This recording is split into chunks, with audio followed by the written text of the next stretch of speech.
just because there's an investigation or work being done at the Department of Justice doesn't excuse the Congress from doing its own work and getting to the bottom of things.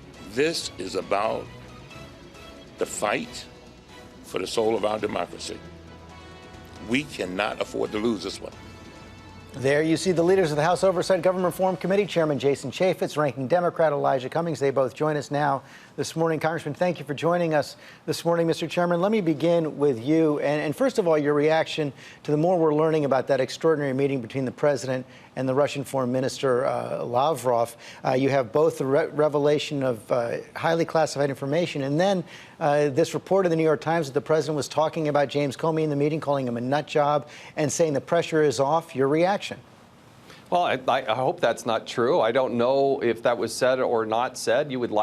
I would think the president to kind of beat him over the head with the fact that if the Russians, if they actually did interfere in any way, shape, or form, how wrong that is and how outraged America is on both sides of the aisle. Congressman Cummings, it sounds like, if you were listening carefully to General McMaster, that the president apparently didn't even confront the Russians with their interference there. Will you all demand to see the notes of that meeting? We've been asking for, I want every note that they have, George. There have been so many lies, so many contradictions, and I think documents will help us to ferret out exactly what's the truth and what's a lie. And so I'm hoping that the chairman will issue subpoenas so that we can get every document, because I think that's what we need. And Mr. Chairman, you've also asked on a different matter, you've also asked the Justice Department and James Comey for any documents he has of any meetings with the president, asked him to come publicly testify next Wednesday, May 24th, given that deadline. Have you heard from James Comey? Have you heard from the Justice Department? What I have heard is that I believe Director Comey and I are going to have a conversation on Monday, and so I have not spoken directly with him. It's important to remember, nobody's actually seen these documents. Even the reporter at the New York Times has not seen these documents. So there's been an awful lot written and said about it, but I don't even know that the Department of Justice has them. Maybe Director Comey has them. I don't know where they reside. I don't know if they are documents. But we're certainly pursuing them, and if they're there, I hope we find them and get them sooner rather than later. And Congressman Cummings, when you look at the pattern of the president's interactions with the former FBI director, as I was asking Senator Sass earlier, the meetings in January, the meeting in February, the firing of James Comey, what we've learned about the notes of James Comey, some of your Democratic colleagues are already seeing there the beginnings of a case for impeachment. Are they right, or is that going too far?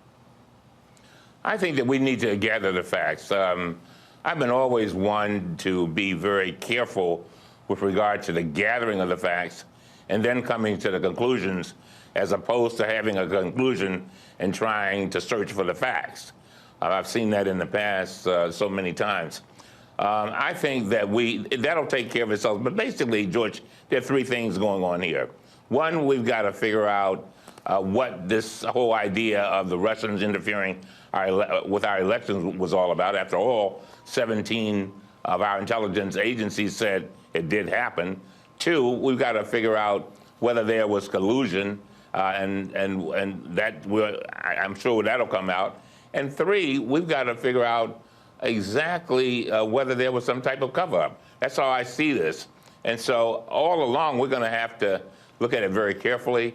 But again, the Congress has its role. We have a role for an independent commission, and certainly the special counsel. One of the other things we learned, Mr. Chairman, this week is that, according to the Washington Post, there is a person of interest in the investigation who is now a senior official in the White House. Does the White House have an obligation to reveal who that individual is and wall that individual off from any sensitive information? Well, I want to see that this person is prosecuted. I think the president makes a very good point. No matter who's in the White House, you cannot have the type of leaking of information, sources, methods, classified information. I don't care who it is, Democrat or Republican, you cannot have that happen. So not only do you need to wall them off, you probably ought to put some handcuffs on them and put them in jail. Well, that's for people who are leaking. That's different from the person of interest in this investigation, isn't it? Well, I don't know where this is going to go. I mean, again, we got to step back and let the investigators and the FBI and the others do their job. We are not in a position to actually dive in and go individual by individual and do these types of interviews. We got to let those those professionals in the Department of Justice do that. Congressman Cummings, how do you think the White House should deal with that person of interest in the investigation? Well, I think that all of that's going to come out whether the White House acts or not. I think that will be left up to Mr. Mueller, who I have a tremendous amount of respect for. And there will be, hopefully, parallel investigations going on.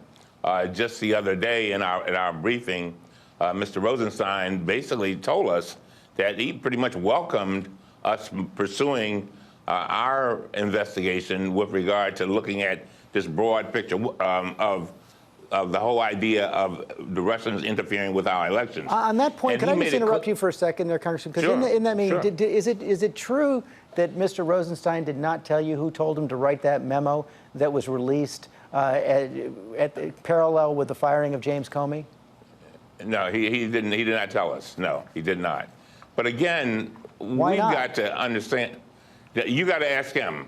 But I can tell you, George, my impression when I walked out of the briefing was that this thing runs deep. In other words, I think that there may be quite a few people that may have some problems with the law with regard to this whole incident. But we've got to stay focused. Impeachment is one thing, but George, we've got to concentrate on the fact that the Russians interfered with our elections. And I keep telling people, don't get so caught up in impeachment that you forget about that. Because I'm telling you, that's something that goes to the very heart of our democracy. And we can't have people in Russia determining who will be the president of the United States and what policies will be pursued. No, we cannot have that. And Democrats and independents, all of us, ought to be concerned about that. And that's a role that clearly the Congress has to play, and that's a role that an independent commission that Congressman Schwarwar and I have proposed would play. Mr. Chairman, finding those answers to those questions. Mr. Chairman, final question. You've announced you're going to be leaving Congress on June 30th. Some of your colleagues are suggesting that you should leave now so the next chairman should get to work. What's your reaction to that? Oh, look, I'll work with the steering committee, and we'll pass the baton. That's why I announced when I did. I gave people 6 weeks' notice. I was honest and candid about it, and I just want to simply pass the baton, and we will do so because there's a lot of investigations going on, a lot of good work, and I want to do it in the right way. Congressman Chaffetz, Congressman Cummings, thanks for joining us this morning. Thank you. Thank you.